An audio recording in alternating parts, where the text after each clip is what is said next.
Pemirsa, guna mempersiapkan dan mensukseskan pemilihan kepala daerah atau Pilkada 2024, KPU Kota Prabu Muli mulai melakukan pembentukan badan ad hoc. Saat ini, KPU Prabu Muli sedang merekrut petugas PPS. Komisi Pemilihan Umum Kota Prabu Muli secara resmi akan melakukan perekrutmen terbuka pembentukan badan ad hoc Panitia Pemungutan Suara atau PPS. Perekrutan terbuka ini pasca KPU RI mengeluarkan keputusan KPU nomor 476 tahun 2024. Saat ini KPU Kota Prabu Muli mulai melakukan perekrutan petugas PPS dari tanggal 2 Mei sampai tanggal 8 Mei. Tentunya perekrutan kali ini juga menggunakan aplikasi Siakba sehingga peserta bisa memantau perkembangan pendaftaran.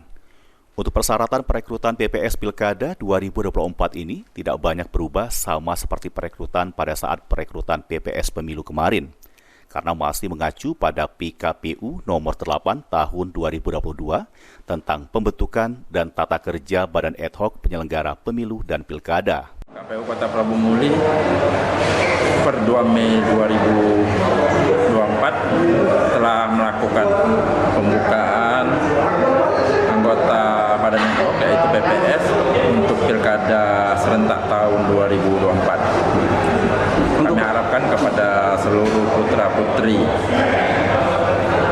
masyarakat Kota Prabu Muli untuk dapat mendaftarkan dirinya untuk berpartisipasi dalam pelaksanaan Pilkada serentak pemilihan gubernur, wakil gubernur, dan pemilihan wali kota dan wakil kota pada 27 November 2024. Untuk persyaratannya, Untuk persyaratannya dapat dibuka di website KPU atau di download di link Siakba.